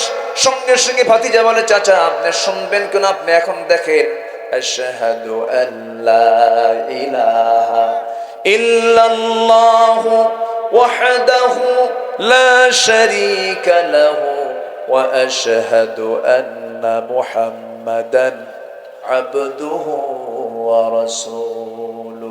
হেদায়েতের মালিক কে? আসতে বলবেন না, হেদায়েতের মালিক কে? আমরা হেদায়েত চাইবো কার কাছে? আল্লাহর কাছে। আমার বন্ধুগণ, সেই যুবকটা কালিমা পড়ল, চাচার কানে সংবাদ চলে গেল। চাচা সঙ্গে সঙ্গে বলল, তুই কি জানিস এই কালিমা গ্রহণ করার ফলাফল কি হতে পারে? না চাচা, আমি তো জানি না। সঙ্গে সঙ্গে বলছে, তোর সমস্ত সম্পত্তি আমি জোরপূর্বক আমি নিয়ে নেব। সেই সাহাবী বলছেন, আমার চাচা জোর করে নেওয়ার প্রয়োজন নাই, আমি আপনাকে স্বেচ্ছায় সমস্ত সম্পত্তি আপনার হাতে তুলে দিলাম। এই সম্পত্তির কোনো মূল্য আমার কাছে নাই, সবকিছু দিয়ে দিলেন তিনি। এবার ওই সাহাবীর চাচা বলতেছে, তোর গায়ের জামাটাও খুলে দে। জামাটাও তিনি খুলে দিলেন। শেষ পর্যন্ত জোর করে তার লুঙ্গিটাও খুলে নেওয়া হলো। সম্পূর্ণ উলঙ্গ করে ঘর থেকে বের করে দেওয়া হলো। সেই সাহাবী আব্দুল্লাহ তার নাম। মার ঘরের সামনে গিয়ে দাঁড়ায় বলতেছে, মা গো দরজা খুলে দাও, কিন্তু আমার দিকে তাকায়ও না। আমি আজকে ঈমানটা এনেছি, ঈমান আনার কারণে আমার চাচা আমাকে বস্ত্রহীন করে উলঙ্গ করে লুঙ্গিটা পর্যন্ত খুলে নিয়েছে। ও আমার মা, দেখো তো ঘরের মধ্যে কোনো চাদর আছে নাকি, ছোট্ট একটা চাদর যা দিয়ে কোনো মতো সতর ঢাকে। এমন একটা চাদর তার দিকে লক্ষ্য করে ফিকে মারা হলো। তিনি তা পরে সতরটা ঢেকে নিলেন। বলছেন, মা, ও আমার মা, আমাকে বিদায় দিয়ে দাও। আমি চলে গেলাম মদিনার দিকে। সব দরবার ছাড়বো, কিন্তু নবীর দরবার ছাড়বো না মা, আমি চলে গেলাম। ওই সময় শীতকাল ছিল, প্রচন্ড শীতকাল। ওই সাহাবী গোটা রাত হেঁটে হেঁটে মদিনার দিকে চলে গেছে। তার বাড়িটা ছিল মক্কা মদিনার ঠিক মাঝখান বরাবর। মদিনায় গিয়ে পৌঁছে গেলেন। নবীর দরবারে গিয়ে দরজায় গিয়ে যখন নক করলেন, দরজায় নক করার সঙ্গে সঙ্গে দরজা খুলে গেছে। নবীজি দেখেন গায়ে কিছু নাই, একজন লোক দাঁড়ানো। কিচ্ছু বললেন না, ভিতরে গেলেন। নিজের গায়ের দুটো সুন্দর জুব্বা তিনি হাতের মধ্যে নিয়ে বলছেন, যুবক, এই শীতকালে তোমার গায়ে কোনো কাপড় চোপড় নাই, কারণটা কি? বিস্তারিত তিনি খুলে বললেন। নবীজি কেঁদে ফেলে বলছেন, ও আমার সাহাবীরে, চিন্তা করো না, তোমার চাচা তোমাকে বস্ত্রহীন করেছে। আমি নবীজি আমার নিজের গায়ের জুব্বা আমি তোমাকে দিয়ে দিলাম। আব্দুল্লাহ জুলবাসাদাই রাসূল বললেন, যাও আমার আহলে সুফার সদস্যদের সঙ্গে তুমি ওঠা বসা করো, চলাফেরা করো। আমার নবীর সাহাবীরা যারা নবীর পাশে আসহাবে সুফার সদস্য ছিলেন, তাদের মাঝে যখন আব্দুল্লাহ চলে গেলেন, তাদের মাঝে তিনি মাঝে মাঝে কোরআন তেলাওয়াত করতেন। এত চিৎকার মেরে মেরে কোরআন তেলাওয়াত করতেন, সাহাবীরা বিরক্ত হয়ে নবীর কাছে বলতেন, হুজুর, নতুন একজন সাহাবী এসেছে, তার তেলাওয়াতে এত চিৎকার মেরে মেরে তেলাওয়াত করে আমাদের কষ্ট হয়। আমার রাসূল বললেন, সাহাবীরা রে, আমার আব্দুল্লাহর তেলাওয়াতে তোমরা বাধা দিও না। আব্দুল্লাহর তেলাওয়াতে তোমরা বাধা দিলে আমি কষ্ট পাবো, কারণ আব্দুল্লাহর দিন গ্রহণ করতে নিয়া, ঈমান আনতে নিয়া দুনিয়াটাকে তার বিক্রি করতে হয়েছে। যেরকম সুবহানাল্লাহ, দুনিয়া নামক এই সম্পদ বিক্রি করে সে ঈমান এনেছে। আব্দুল্লাহকে বাধা দিও না। রাসূল তাকে খুব মহব্বত করতেন, আলাদা চোখে দেখতেন। একবার কোন একটা যুদ্ধের ময়দানে তিনি অংশগ্রহণ করলেন, তাকে সাথে করে নিয়ে, আব্দুল্লাহকে সাথে করে নিয়ে তিনি রওনা দিয়েছেন। একদিন রাসূলকে লক্ষ্য করে আব্দুল্লাহ বললেন, হুজুর, আপনি আমার জন্য একটু দোয়া করেন, আল্লাহ যেন আমাকে শহীদের দরজা দিয়ে দেন। আমার নবীজির সঙ্গে সঙ্গে বলছেন, আল্লাহ আমার আব্দুল্লাহর জন্য কাফের বেঈমানদের জন্য আব্দুল্লাহর রক্তকে তুমি আল্লাহ হারাম করে দাও। এই কথা বলার সঙ্গে সঙ্গে আব্দুল্লাহ মন খারাপ করে বলছেন, ইয়া রাসূলুল্লাহ, দোয়া চাইলাম কি, আপনি দোয়া করলেনটা কি? আমি চাই শহীদ হতে, কিন্তু আপনি তো আমার রক্তকে কাফের বেঈমানদের জন্য হারাম করে দিন, আমি কেমন করে শহীদ হব? রাসূল বলছেন, আব্দুল্লাহ রে, চিন্তা করিস না। ওয়া ইম্মা তাআলা ফিরাশিহি, কোন ইমানদারের মওত যদি বিছানায় হয়, শহীদের তামান্না যদি তার মধ্যে লালন হয়, আল্লাহ তাকে শহীদের দরজা দিয়া তাকে জান্নাত দিয়ে দেন। যেরকম সুবহানাল্লাহ। চিন্তা করিস না আব্দুল্লাহ। কোন এক অভিযানে রাসূল সবার আগে আব্দুল্লাহর খোঁজ নিলেন, দেখো তো আব্দুল্লাহ কোথায়। আব্দুল্লাহকে সঙ্গে করে নিয়ে তিনি যুদ্ধের ময়দানে চলে গেলেন। যুদ্ধ শেষ করে যখন আমার নবী ফিরবেন, হঠাৎ করে রাস্তার মাঝে নবীর কেনার সংবাদ গেল, হুজুর, ওই যে আব্দুল্লাহ জুলবাসাদাইন খুব অসুস্থ হয়েছে। নবীজি টেনশনে পড়ে বলছেন, সাহাবীরা, খবরদার, আমার এই সাহাবীর যত্ন নিতে যেন তোমার কেউ কোনো যেন বিন্দু পরিমাণ কোনো দুর্বলতা পোষণ না করো, কেউ যেন এটা বেখেয়াল না হও। আমার আব্দুল্লাহর দিকে তোমরা অত্যন্ত সেবার দিক থেকে উন্নত সেবা তোমরা তার জন্য প্রস্তুত করে ফেলো। 3 দিন যেতে না যেতেই আব্দুল্লাহর ব্যাপারে নবীর কাছে রিপোর্ট চলে আসলো, হুজুর, আমাদের আব্দুল্লাহ আমাদের মাঝে আর নাই, দুনিয়া থেকে বিদায় নিয়েছে। আমার নবীজি চোখের পানি আর আটকাতে পারলেন না, কাঁদতে কাঁদতে বলছেন, ও সাহাবীরা, আমার আব্দুল্লাহ জুলবাসাদাইন দুনিয়া থেকে বিদায় নিয়েছে, আমরা এখানে দাফন করব, কিন্তু আমি কাউকে জানাজা পড়তে দেব না। আব্দুল্লাহর গোসলটা সম্পূর্ণ করাও। আব্দুল্লাহর জানাজার দায়িত্ব আমি রাসূল আজকে নিজে পালন করব। জোরে কোন সুবহানাল্লাহ। আমার নবীজি জানাজার প্রান্তর হাজির হলেন। হাজার হাজার সাহাবী জানাজায় অংশগ্রহণ করেছেন। রাসূল জানাজা শেষ করার পর রাসূল কেঁদে কেঁদে বলছেন, সাহাবীরা, আমার আব্দুল্লাহর দাফন করার জন্য কবরটা কোথায় খনন করেছে? হুজুর, ওই যে পাহাড়ের চিপায়। রাসূল বললেন, সাহাবীরা, আমাকে তোমরা সবাই মিলে কবরের সামনে নিয়ে যাও। কবরের সামনে রাসূল চলে গেলেন। এবার বললেন, শোনো সাহাবীরা, জানাজা পড়াইছি আমি এবং কবরে দাফন করব আমি। আমার আব্দুল্লাহর কবরে আমি আজকে কাউকে নামতে দেব না। রাসূল বলেন, আমি নিজে নামবো। রাসূল নিজে নামলেন। নামার পরে বলছেন, আবু বকর এই দিকে আসো, ওমর এই দিকে। যত সম্পর্ক আছে সকল সম্পর্কগুলো ক্ষণস্থায়ী, কিন্তু আল্লাহর সঙ্গে বান্দার সম্পর্ক হলো চিরস্থায়ী। আল্লাহ বলছেন, বান্দা চিরস্থায়ী সম্পর্কের দিকে আমার দিকে চলে আসো, আমার সঙ্গে সম্পর্ক করো। কারণ সকল সম্পর্ক ছিন্ন হয়ে যাবে, সকল সম্পর্ক সব কাট হয়ে যাবে, একমাত্র আল্লাহর সম্পর্ক টিকে থাকবে। আল্লাহ রাব্বুল আলামিন বলছেন, বান্দা তুমি যদি আমার সঙ্গে সাক্ষাৎ করতে চাও, فمن كان يرجو لقاء ربه فليعمل عملا صالحا ولا يشرك بعبادة ربه أحدا। জোরে বলুন আল্লাহু আকবার। যে বান্দা আল্লাহর সঙ্গে সাক্ষাৎ করতে চায়, সে বান্দার দায়িত্ব হলো আল্লাহকে রব হিসেবে গ্রহণ করে নেওয়া, সেজন্য নেক আমলগুলো করে এবং আল্লাহর সঙ্গে শিরিক না করে যেন আল্লাহর সঙ্গে সাক্ষাৎ করে। জোরে বলি সুবহানাল্লাহ। ফালিয়ামাল আমালান সালিহান ওয়ালা ইউশরিক বিইবাদাতি রাব্বিহি আহাদা। তাহলে আমাদের চ্যালেঞ্জ হলো আমরা দুনিয়াতে খারাপ কাজ করব না, ভালো কাজ করব। কিন্তু দুঃখজনক হলো সত্য, সমাজে আজকে ভালো কাজের পরিমাণ বেশি না মন্দ কাজের পরিমাণ বেশি? মন্দ কাজের পরিমাণটা বেশি। ইসলামী সমাজের বৈশিষ্ট্য হলো সমাজে মন্দ কাজ করা খুব কঠিন হয়ে পড়বে, আর ভালো কাজ করাটা বান্দার জন্য খুব সহজ হয়ে যাবে। কিন্তু আজকের সমাজে ভালো কাজ করতে গেলে আসামি হতে হয়। ভালো কাজ করতে গেলে কি হতে হয়? আসামি হতে। আপনি আজকেই অশ্লীল সিনেমার বিরুদ্ধে কথা বলেন, মামলা হয়ে যাবে। আপনি মদের দোকানের বিরুদ্ধে আপনি দাঁড়ান সামনে, আপনি মামলা খেয়ে বসে থাকবেন। আপনি জেনা ব্যভিচারের বিরুদ্ধে কথা বলেন, বেপরদার বিরুদ্ধে আপনি কথা বলেন, এই সমস্ত অপকর্মের বিরুদ্ধে আপনি দাঁড়াবেন, আপনাকে বলা হবে ধর্মান্ধ, আপনাকে বলা হবে রক্ষণশীল, আপনাকে বলা হবে মৌলবাদী, আপনাকে বলা হবে উগ্রবাদী, আপনাকে বলা হবে জঙ্গি। এটাই তো আমরা দেখে আসতেছি, ঠিক কিনা? বোরকা পড়বেন, অপরাধী হয়ে যাবেন। গায়ে কোনো কাপড় চোপড় রাখবেন না, বলবে যে উদার। কম কথা, কাপড় চোপড় খুলে যায়, উদার। যে অভিনেত্রী যত কাপড় খুলতে পারে তাকে বলে সাহসী অভিনেত্রী। কম কথা, সব কাপড় খুলে ফেলে, খুব সাহস। এই হচ্ছে আজকের সমাজের হাল চিত্র। সম্মানিত ভাইয়েরা, আমরা সেই সময় হাজির হয়েছি যে সময় গোটা পৃথিবীতে অপকর্মের পরিমাণটা কম না বেশি? বেশি। পূর্বের সকল সময়ের আমার মনে হয় রেকর্ড ভেঙে গেছে। এখন মানুষ এমন কোনো অপকর্ম নাই যার সাথে আজকে মানুষ জড়িত না। এর চাইতে আর খারাপ কি হবে?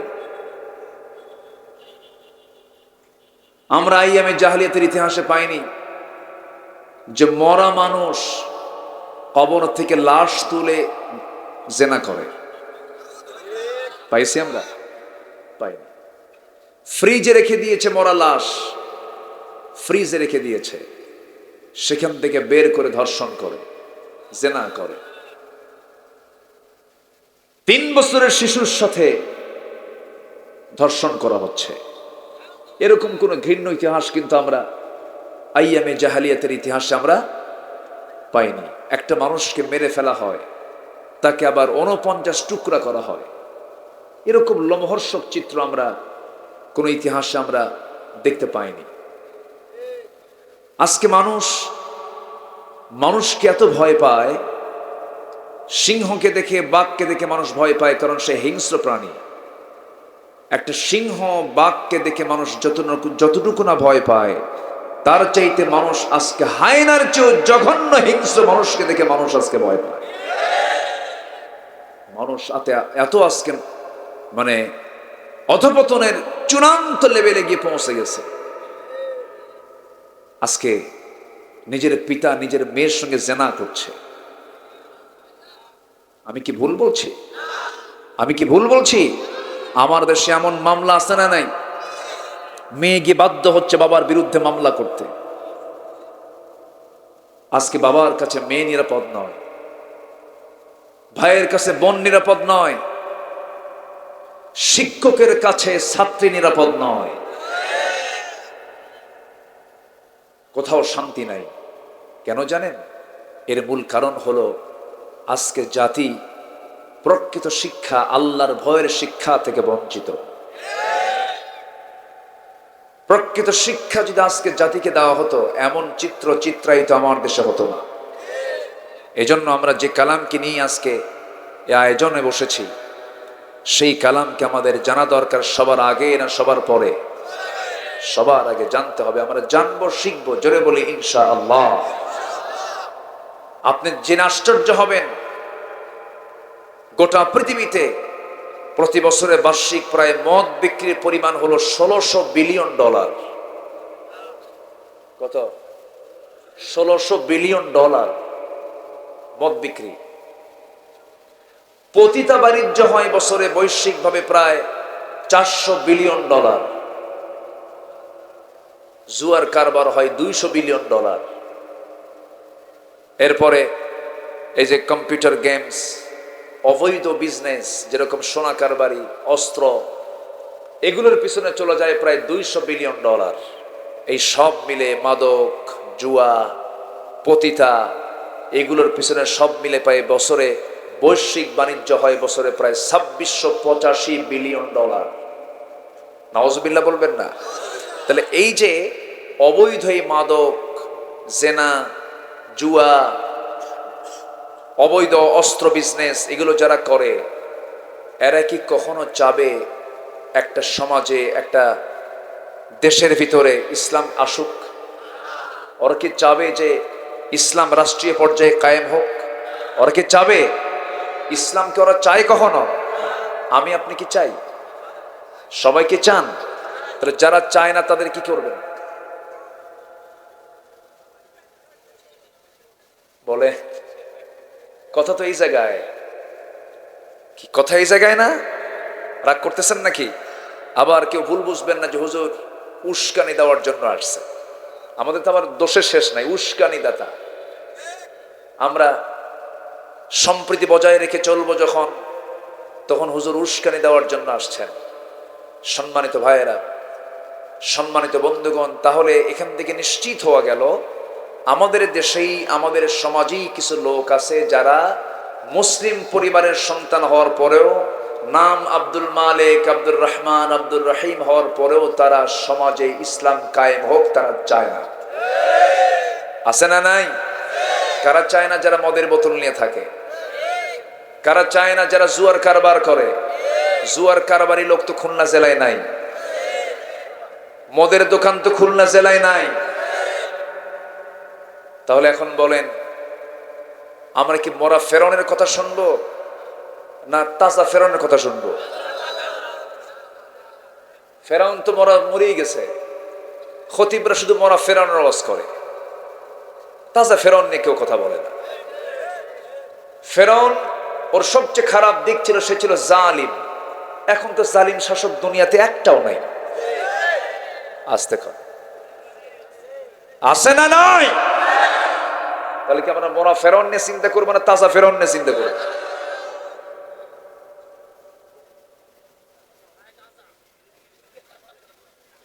কষ্ট পাচ্ছেন নাকি আপনারা? সম্মানিত ভাইয়েরা, সত্য কথা বলতে গিয়ে যুগে যুগে আল্লাহর নবীরা পর্যন্ত জেলের ভিতরে তাদের সময়গুলো কাটাতে হয়েছে। কাটাতে হয়নি? ইমাম ইবনু তাইমিয়া রাহিমাহুল্লাহ বাগদাদের জেলখানায় তাকে আটকিয়ে রাখা হলো। এত বড় আলেম তিনি। জেল সুপার এসে কান দেয়ার বলে, হুজুর উপায় তো নাই, আমরা হুকুমের গোলাম। বলতেছে, হুজুর আমাদের কি কিয়ামতের দিন এটার জন্য জবাবদিহি করা লাগবে? ইমাম ইবনে তাইমিয়া বলছেন, জেল সুপার, চোখের পানি ফেলে ফেলে কান্দা লাভ নাই। তোমাদের মতো ব্যক্তির কারণে জালিমরা জুলুম করার সুযোগ পায়। এরকম লোক আমার দেশে নাই? এমনি কান্দে, কিন্তু কিছুই করে না। হোসেন শাহাদত বরণ করে, কুফার লোক কান্দে। কুফার লোক কি করে? কেন্দে লাভ আছে? যদি কোরআনকে প্রশ্ন করেন, কোরআন তোমাকে প্রশ্ন করছি, আমি মানুষ।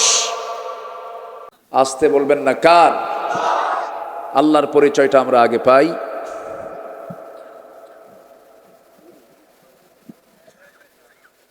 জি, আমরা আল্লাহর পরিচয়টা আগে পেয়ে যাই।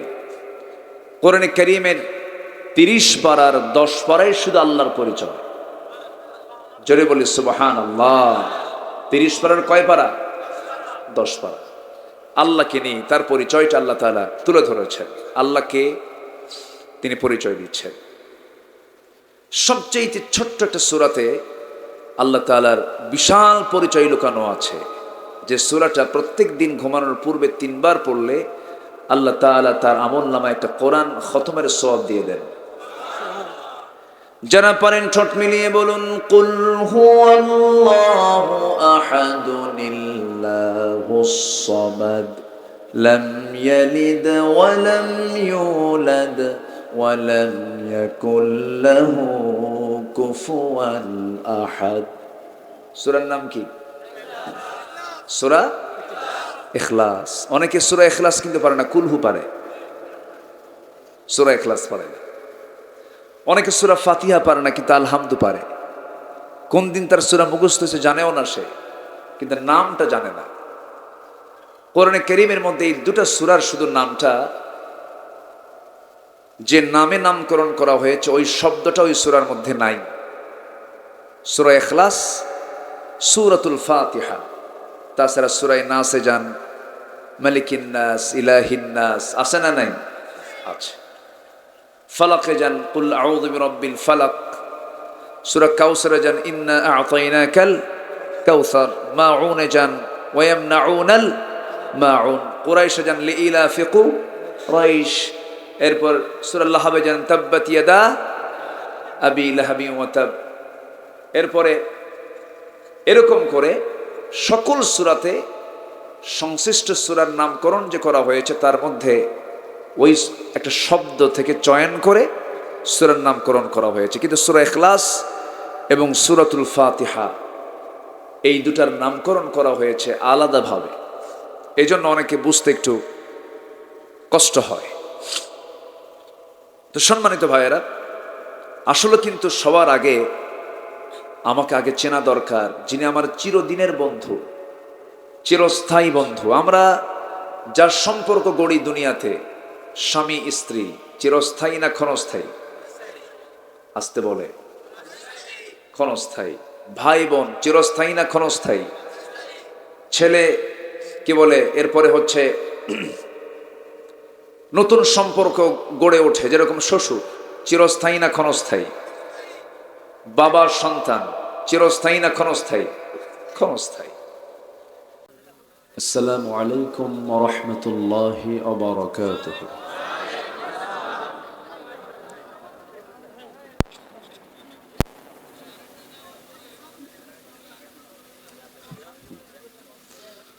আসসালামু আলাইকুম ওয়া রাহমাতুল্লাহি ওয়া বারাকাতুহু।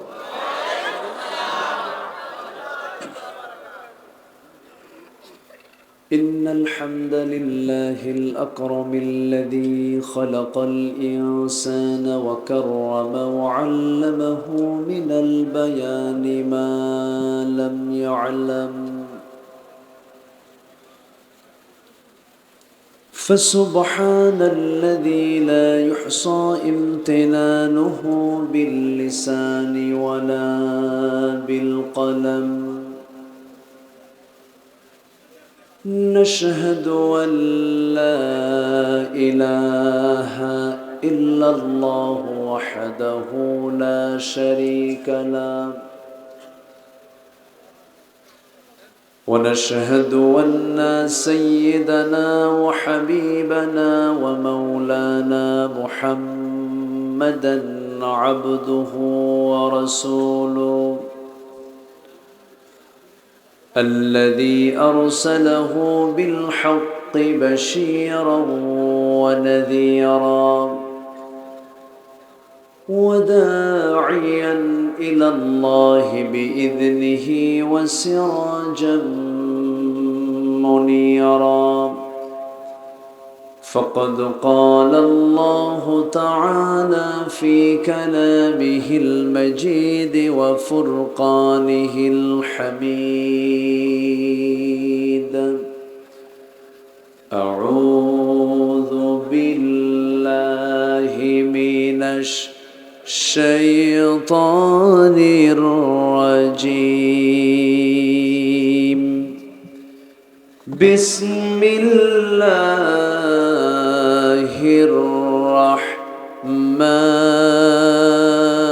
الرحمن الرحيم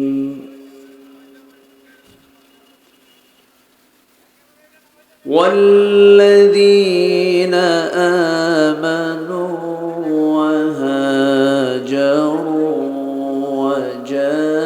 وجاهدوا في سبيل الله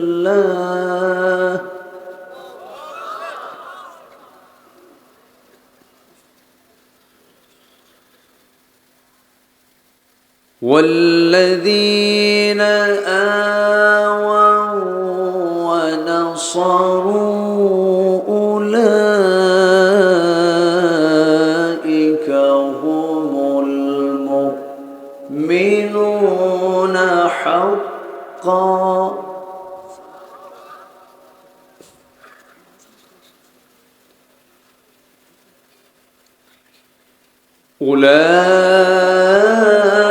أولئك هم المؤمنون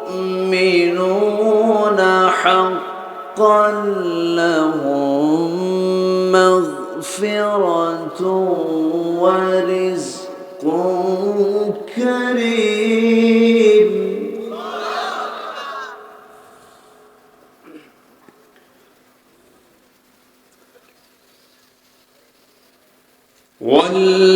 والذين آمنوا من بعد وهاجروا وجاهدوا معكم فأولئك منكم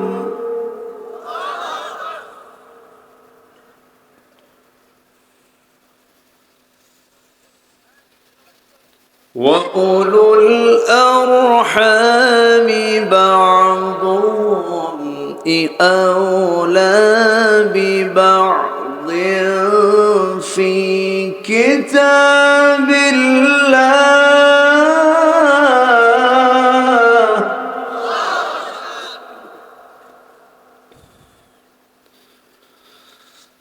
أولى ببعض في كتاب الله إن الله بكل شيء عليم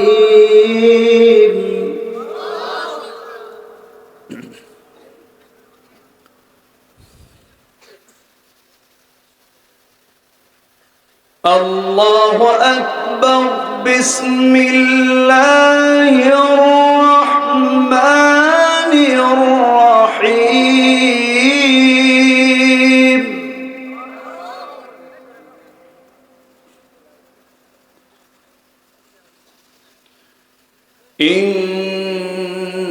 إن الله وملائكته يصلون على النبي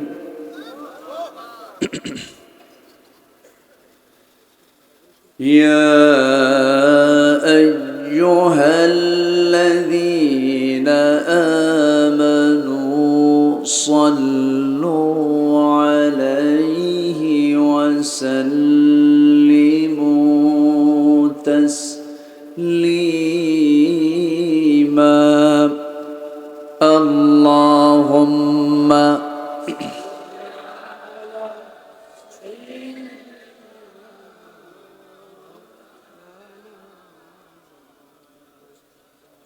وعلى آل سيدنا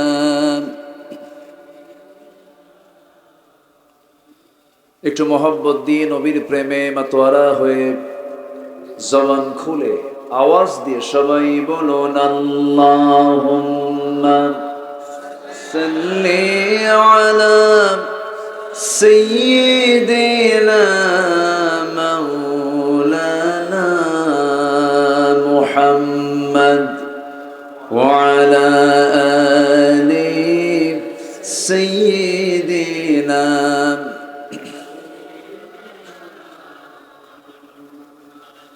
فمحمدنا هو سيدنا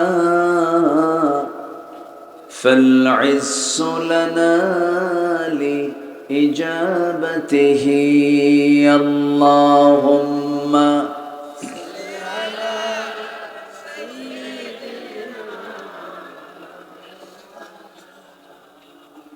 وعلى آل سيدنا مولانا محمد بلغ العلا بكماله كشف التجى بجماله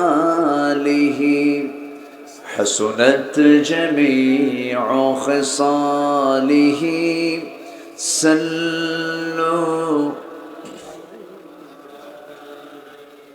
سورة يوسف بداري حكمة لقمان ما قارئ قرآن باري يهدي لسادمان ما بلغ العلا بكماله كشف التجى بجماله حسنت جميع خصاله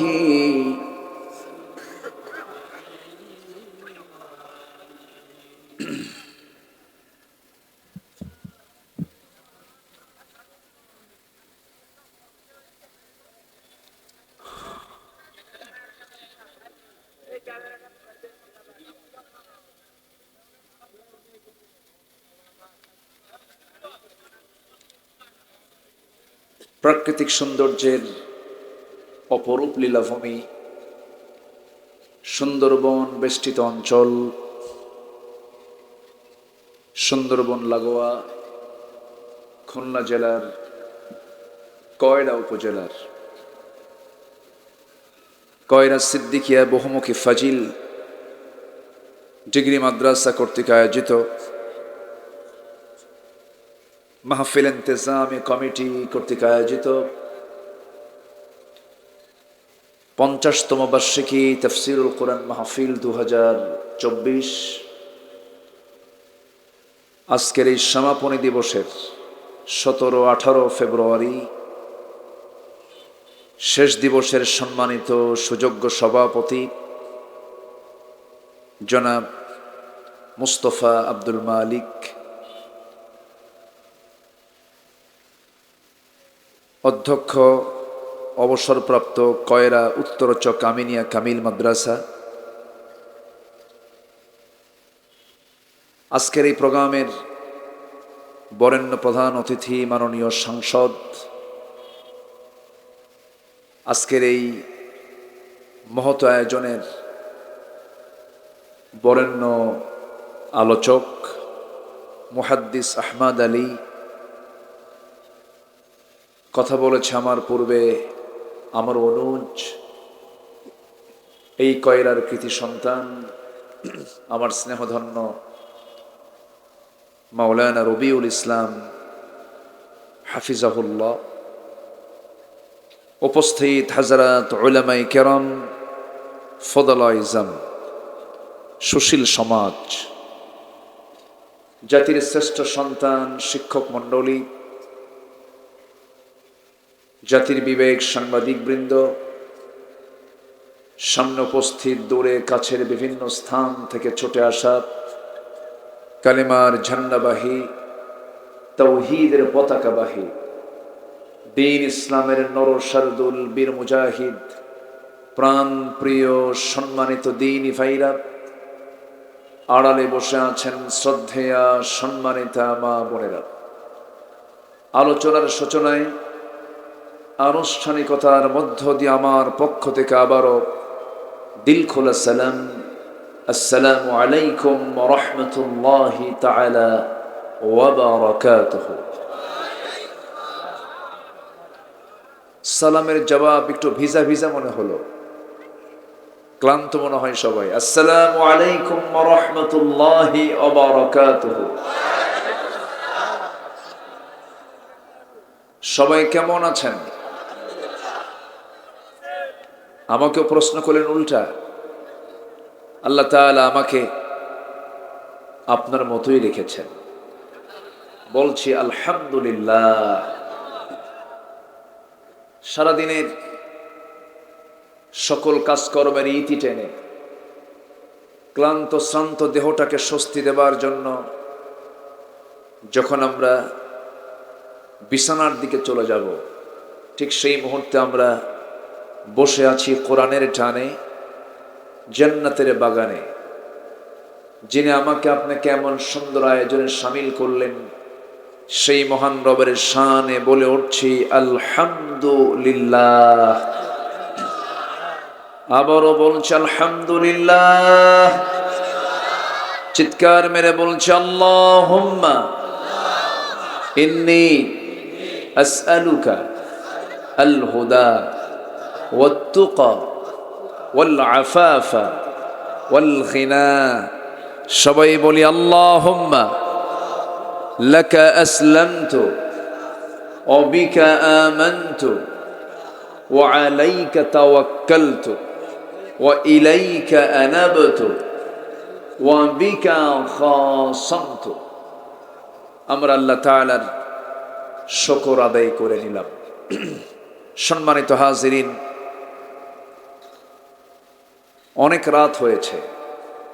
যদি আপনি অনুমতি দেন, আমাকে সময় দেওয়া যাবে তো নাকি? না নড়াচড়া করবেন? এলাকায় রাতে আলোচনা শোনার অভ্যাস আছে তো নাকি? আচ্ছা, তাহলে যদি আমাকে সময় দেন তাহলে আমি কথা বলতে পারবো। মানে হলো, যদি আপনি বসে থাকেন, আসুন আমি সেখান থেকেই কথা বলবো যেখান থেকে আমি তেলাওয়াত দিয়ে শুরু করেছি। আল্লাহ তাআলা যে কালাম আমাকে আপনাকে দিয়েছেন, এই কালাম যদি আল্লাহ আমাকে না দিতেন, আমি আল্লাহকে চিনতাম? আসতে বলবেন না, চিনতাম। তাহলে চিনেছি কোন কিতাবের মাধ্যমে? কোরআনের মাধ্যমে। আচ্ছা, এটি একটু পিছনে নেওয়া যায় না? অনেকে দেখতে পাচ্ছে না। সোফাটা একটু পিছনে নিলে ভালো হয় না? একটু একটু খাড়া হন, একটু কষ্ট দিচ্ছে। আর আপনি একটু সরেন, এই মনিটর থেকে আপনাকে সরতে হবে, একদম পিছনে আসতে হবে আপনার। হ্যাঁ, মানুষ দেখতে পাচ্ছে না, ওই যে আবার পিছনে প্রবলেম। সবার দেখতে হবে, তাই না? কি খুশি হয়েছেন না আপনারা? আপনারা খুশি হয়েছেন না? আচ্ছা, না ক্যামেরা সরালে তো বেকায়দা।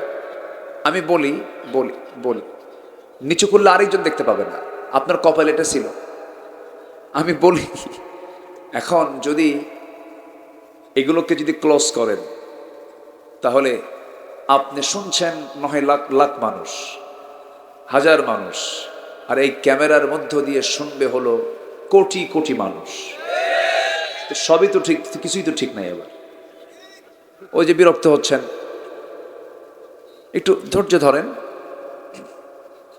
সম্মানিত ভাইয়েরা, তাহলে আমরা আল্লাহকে চিনেছি,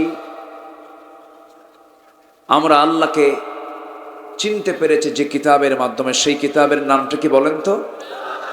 কোরআন কার কিতাব? এই কিতাবের সবার আগে আমরা পরিচয় পাই কার?